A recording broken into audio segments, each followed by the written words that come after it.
जी students, कैसे हैं आप? आई होप आप सब ठीक होंगे। आज की इस वीडियो में हम बात करने वाले हैं how to write a chemical formula और केमिकल फार्मूला कैसे लिखा जाता है। और आज सीखेंगे कि केमिकल फार्मूला लिखने के क्या रूल्स होते हैं। अमूमन ये जो क्वेश्चन है स्टूडेंट समझे बगैर इसको याद कर लेते हैं, लेकिन इस वीडियो को देखने के बाद इंशाल्लाह आपको पता भी लगेगा कि आखिर क्या रूल्स हैं केमिकल फार्मूला लिखने के। ये रूल्स को जानने से पहले अभी हम बात करेंगे आपसे कि कंपाउंड जो होते हैं उनको केमिकल फार्मूला से रिप्रेजेंट किया जाता है। अभी तक आप ये स्टडी कर चुके हैं। और इसके अलावा जो एलिमेंट्स होते हैं उनको सिंबल से जो है वो लिखा जाता है। जैसे फॉर एग्जांपल किसी कंपाउंड के बारे में आपको पता हो तो जैसे लेट्स से दैट H2O। तो H2O एक ऐसा कंपाउंड है जिसका सिंबल जो है वो जिसका जो केमिकल फार्मूला है जो मैंने आपको अभी लिख के दिखा दिया। इसके अलावा एक एलिमेंट्स तो आपको पता है कि कुदरत में पाए जाते हैं 92, उसमें से आप एक एलिमेंट है हाइड्रोजन, उसकी बात कर लें तो उसको रिप्रेजेंट किया जाएगा H से। और अगर लेट्स से दैट कोई और एलिमेंट आप सोचते हैं, लेट्स से दैट जर्कोनियम, आपने शायद इसके बारे में नहीं पढ़ा होगा लेकिन ये भी एक एलिमेंट है, इसको रिप्रेजेंट किया जाएगा सिंबल Zr से। और इसी तरह से कार्बन को रिप्रेजेंट किया जाएगा C से, और कॉपर को रिप्रेजेंट किया जाएगा Cu से, आयरन को रिप्रेजेंट किया जाएगा Fe से, सिल्वर को रिप्रेजेंट किया जाएगा Ag से, और लेड को रिप्रेजेंट किया जाएगा Pb से। यानी कि डिफरेंट एलिमेंट्स होते हैं, उनके डिफरेंट सिंबल्स होते हैं, और इस तरह से ही डिफरेंट जो कंपाउंड होते हैं उनके डिफरेंट केमिकल फार्मूला होते हैं। लेकिन आज के इस लेक्चर में हम सीखेंगे how to write a chemical formula, यानी कि केमिकल फार्मूला जो है उसको कैसे लिखा जाता है। So there are certain points for consideration, certain points हैं जिसको हम बगौर खूबी में देखेंगे, और कुछ रूल्स हैं जिनको हम याद रखेंगे कि जब भी केमिकल फार्मूला लिखना है, स्पेशली इसे कहते हैं केमिकल फार्मूला। जैसे आपने पीछे बहुत से केमिकल फार्मूले पढ़े, तो एक फार्मूला लिख लेते हैं ग्लूकोज, या लिख लेते हैं एल्यूमिनियम सल्फेट। अब एल्यूमिनियम सल्फेट का फार्मूला मैंने ये लिखा है, थोड़ा कॉम्प्लेक्स करके लिख दिया है, तो आप सोच रहे होंगे कि आखिर सर ने ये फार्मूला कैसे लिखा है एल्यूमिनियम सल्फेट का, और ऐसा ही क्यों लिखा है। तो इनके पीछे कुछ रूल्स हैं, उसको हम अभी स्टडी करेंगे। तो इस वीडियो के साथ रहिएगा। डिस्क्रिप्शन में मजीद लिंक्स हैं आपकी पूरी बुक के चैप्टर के, आप उनको भी फॉलो कर सकते हैं। तो चलते हैं पहले रूल की तरफ। जी तो स्टूडेंट्स, अगर हम पहले रूल की बात करें तो पहला रूल ही सबसे इंपॉर्टेंट रूल है। फॉर एग्जाम्पल आपको पता है कि सोडियम क्लोराइड एक केमिकल फार्मूला है आम नमक का जो हम खाते हैं। तो सोडियम क्लोराइड जो है, इसमें आप देखेंगे कि जो पॉजिटिव आयन है वो मैंने पहले लिखा है राइट साइड पे, और जो नेगेटिव आयन है क्लोराइड आयन, उसको मैंने लिखा है ये मैंने लेफ्ट साइड पे लिखा है, और ये मैंने राइट साइड पे लिखा है। तो यानी कि इससे ये साबित हुआ कि जो पहले आपने लिखना है वो पॉजिटिव आयन लिखना है, और बाद में जो आपने लिखना है वो नेगेटिव आयन लिखना है। अभी जिस तरह मैंने आपको एग्जांपल दी थी एल्यूमिनियम सल्फेट की, तो आप देख सकते हैं कि एल्यूमिनियम को पहले लिखा जाएगा और सल्फेट को बाद में। और इसको अब जो है कुछ फार्मूला इसका ऐसे होगा, ये जो फार्मूला है इसका ऐसे कैसे हो गया ये तो मैं आपको बाद में बताऊंगा, लेकिन ये आपको पता है कि पॉजिटिव आयन मैंने पहले लिखा है और नेगेटिव आयन मैंने जो है वो बाद में लिखा है। तो एल्यूमिनियम सल्फेट जो है उसका नाम है। इसके अलावा आपके माइंड में कोई और एग्जांपल आ रही होगी, आप कोवलेंट कंपाउंड की एग्जांपल ले लें, इसमें भी पॉजिटिव स्पीशीज पहले लिखी जाएगी और नेगेटिव स्पीशीज बाद में लिखी जाएगी। यानी हाइड्रोजन पॉजिटिवली अमूमन चार्ज है इस मॉलिक्यूल के अंदर, तो वो पहले लिखा गया है और नेगेटिव बाद में। तो रूल भी यही है कि symbols of two elements are written side by side in order of positive ions first and negative ions later. यानी कि पॉजिटिव आयंस को सिंबल्स को पहले लिखा जाएगा और नेगेटिव आयन के सिंबल्स को बाद में लिखा जाएगा। ये पहला रूल है। लेकिन जैसे एक मैं आपको और एग्जांपल देता हूँ थोड़ा सा कंफ्यूज करने के लिए। अब ये हमारे पास एक एसिड है, इसका नाम है एसिटिक एसिड। तो एसिटिक एसिड में हमने क्या किया कि हमने नेगेटिव पहले लिख दिया है और जो पॉजिटिव है उसको बाद में लिखा है। तो रूल थोड़े से डाइवर्ट होते हैं जब हम ऑर्गेनिक कंपाउंड्स की तरफ जाते हैं। ये एक ऑर्गेनिक कंपाउंड है, तो ये सब अभी जो मैंने आपको लिख के दिखाया है ये इनऑर्गेनिक है। तो ये रूल ज्यादातर लगता है इनऑर्गेनिक को। ऑर्गेनिक में अगर लेट्स से दैट कोई आ जाता है पॉजिटिव आयन तो वो हमेशा बाद में लिखा जाता है, और ऑर्गेनिक को रिस्पेक्ट दी जाती है, ऑर्गेनिक रेडिकल को उसको नेगेटिव को पहले लिखा जाता है। ये आपकी बुक में नहीं है, ये रूल आपकी बुक में नहीं बताया गया, लेकिन अभी मैं आपको ये बता रहा हूँ क्योंकि ऐसा होता है। अमूमन बच्चों के दिमाग में इसको पढ़ने के बाद सवाल आता होगा कि सर ने तो सिखाया था कि पॉजिटिव आयन पहले लिखते हैं नेगेटिव बाद में लिखते हैं, लेकिन इसको देखने के बाद तो वो कंफ्यूज हो जाएंगे, तो इसलिए मैंने आपको ये बात बताई है। बहरहाल लोकल बात यही है जो आपने माइंड में रखनी है कि पॉजिटिव आयन पहले लिखा जाता है और नेगेटिव आयन बाद में लिखा जाता है। सो ये है हमारा रूल नंबर 1। अब चलते हैं रूल नंबर 2 की तरफ। सो स्टूडेंट्स अब चलते हैं पॉइंट नंबर 2 की तरफ, और पॉइंट नंबर 2 में बताया जा रहा है कि जो वैलेंसी है हर किसी आयन की, उसको आपने टॉप राइट कॉर्नर पे लिखना है। जैसे मैंने आपके सामने लिखा हुआ है सोडियम, अब ये इसका लेफ्ट कॉर्नर है और ये इसका राइट कॉर्नर है।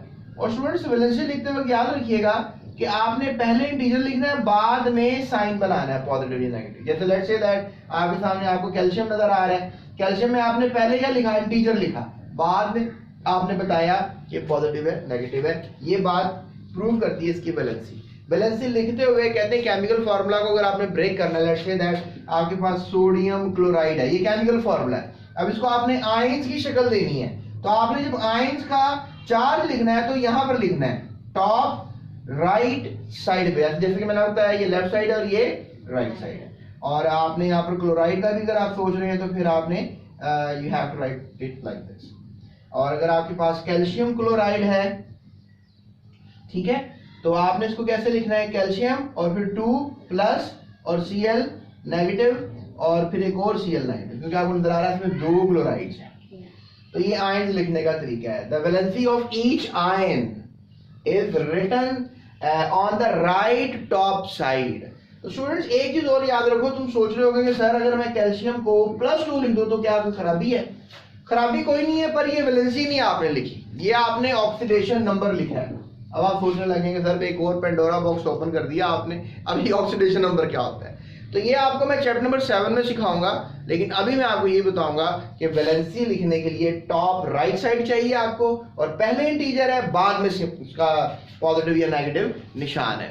तो अगर आप ऐसे करेंगे तो definitely it will help you out. और ये है सेकंड रूल। पहला रूल आपको याद ही होगा, पॉजिटिव आयन पहले, नेगेटिव आयन बाद में। और दूसरा रूल ये है कि आपने जब भी इंटीजर लिखना है तो पहले इंटीजर लिखना है, जब भी सिंबल लिखना है पहले आपने इंटीजर लिखना है, बाद में उसका पॉजिटिव नेगेटिव बताना है। So that is rule number 2. So let's go towards the rule number 3.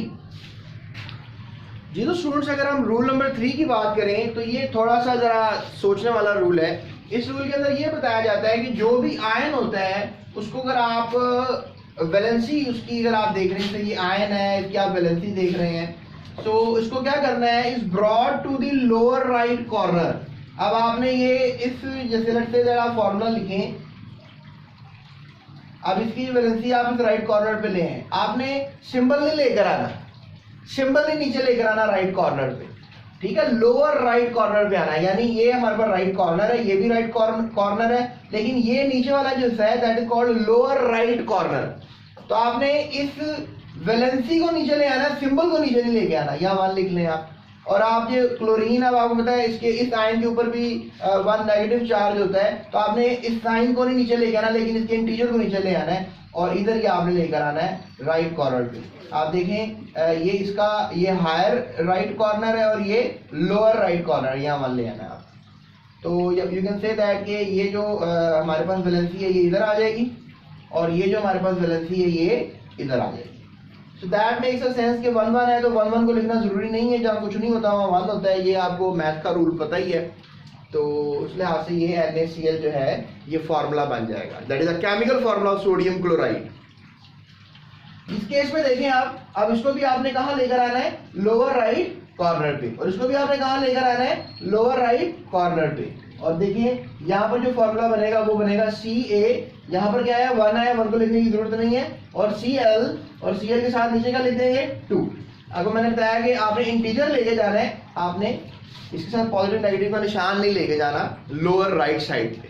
तो आपने वैलेंसी मतलब वैलेंसी का जो सिंबल है, वैलेंसी का जो इंटीजर है वो आपने लेके जाना है। So that makes the idea of a chemical formula. ये भी बड़ा आसान तरीका है। जैसे फॉर एग्जांपल मैं आपको भी बता रहा था एल्यूमिनियम सल्फेट, लेकिन उससे पहले मैं आपको थोड़ा सा कैल्शियम ऑक्साइड के बारे में बताता हूँ, फिर एल्यूमिनियम सल्फेट के बारे में बताता हूँ। अब यहाँ पे क्या है हमारे पास, कैल्शियम जिसका चार्ज है 2 प्लस और ऑक्सीजन जिसका चार्ज है 2 नेगेटिव।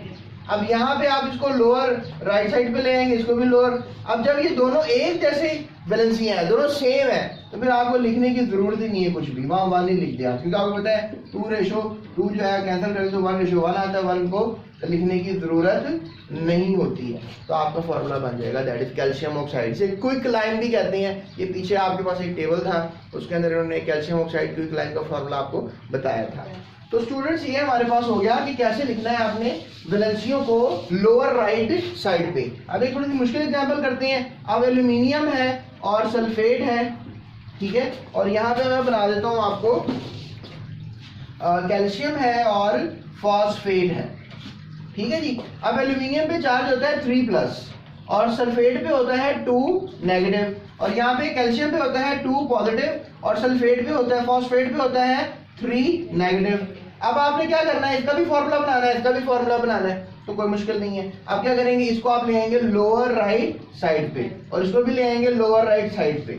लेकिन आपने एक चीज का ख्याल करना है कि जब ये देखिए ये एक एलिमेंट है और इसमें आपको नजर आ रहे हैं कि 2 एलिमेंट्स हैं, जहां पर 2 एलिमेंट्स होंगे वहां ब्रैकेट भी लगा लें। यहाँ पर आप 2 नीचे ले आएंगे और यहाँ पर आप ब्रैकेट लगा लें, क्योंकि 2 एलिमेंट्स हैं तो सल्फेट ब्रैकेट में लिख दें और फिर ये 3 को नीचे ब्रिंग इन कर, तो एल्यूमिनियम सल्फेट का फॉर्मूला बन जाएगा। इसी तरह से आप यहाँ पर भी कर सकते हैं। आप 2 को नीचे लाएंगे, 3 को नीचे लाएंगे, लेकिन आपको 2 एलिमेंट्स नजर आ रहे हैं, फॉस्फोरस भी और ऑक्सीजन भी है, तो कैल्शियम चूंकि एक ही एलिमेंट है ब्रैकेट लगाने की जरूरत नहीं है, और यहाँ पे आप फॉस्फेट के साथ क्या लगा देंगे, ब्रैकेट, और 2 को यहाँ नीचे ले आए और यहाँ पर लोअर राइट साइड पे 3 को नीचे ले आए। आपको बताया कि चार्ज आपने नीचे लेकर नहीं आना है। So that makes the sense of calcium phosphate chemical formula, और यहाँ पर ये बन गया एल्यूमिनियम सल्फेट का केमिकल फॉर्मूला।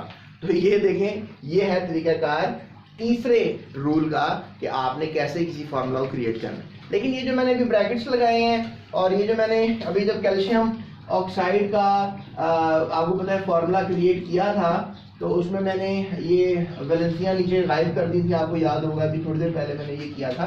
तो आखिर ये चीज़ें जो मैंने की थी, क्या ये भी क्या रूल है, क्या इसको कैसे मज़ीद अच्छे तरीके से समझा जा सकता है, यही हम रूल नंबर 4 में, ठीक है, रूल नंबर से अगला जो है 4 में और 5 में समझेंगे, ठीक है। तो चलते हैं रूल नंबर 4 की तरफ। जी तो स्टूडेंट्स, रूल नंबर जो 4 है अब उसको हम फॉलो कर लेते हैं।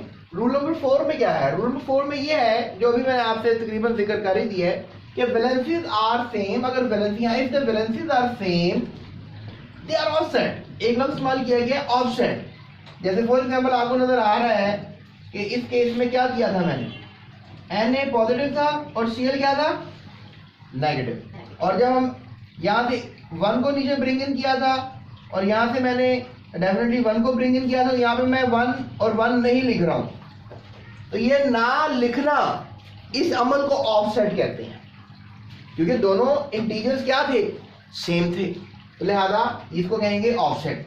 या एक और आप एग्जांपल ले लें, जैसे हाइड्रोजन परऑक्साइड है, ठीक है, इस केस में जो है अब आप देखें, इस यहाँ पर भी 2 है, यहाँ पर भी 2 है, वैलेंसियां तकरीबन सेम होंगी, इसलिए तो हमने 2 लिखा हुआ है, और हम इसको ऐसे लिख सकते हैं HO। तो ये हाइड्रोजन परऑक्साइड का फॉर्मूला है, लेकिन हम इसको इसी तरह से लिखते हैं। हम ऑफसेट ज्यादातर आयोनिक कंपाउंड्स में करते हैं, कोवलेंट कंपाउंड में हमको ऑफसेट नहीं करते, जो ओरिजिनल नंबर होता है उसको रिप्रेजेंट करने की कोशिश कर देते हैं। बहरहाल एक और एग्जांपल समझ लेते हैं। जैसे फॉर एग्जांपल अभी मैंने आपको कैल्शियम ऑक्साइड की एग्जांपल समझाई थी। अब ये क्या था, 2 पॉजिटिव, और ये क्या था, 2 नेगेटिव, और जब मैंने इसको दोनों को लोअर राइट साइड पर लेकर आया था तो मैंने क्या फॉर्मूला लिखा था, CaO, यानी कैल्शियम ऑक्साइड क्विक लाइन। मैंने यहाँ पर भी 2 नहीं लिखा और यहाँ पर भी 2 नहीं लिखा। क्यों नहीं लिखा, क्योंकि दोनों वैलेंसियां क्या थी, सेम, तो लिहाजा सेम होने की वजह से मैंने इनको ऑफसेट कर दिया। क्या कर दिया इनको मैंने, ऑफसेट, ठीक है। तो दिस कॉल्ड दी ऑफसेट। और उसके बाद जी एंड नॉट दोनों लिख दिया, and not written in the chemical formula, और भी ये केमिकल फार्मूला में जो ऑफसेट वैलेंसियां होती हैं वो नहीं लिखी जाती हैं।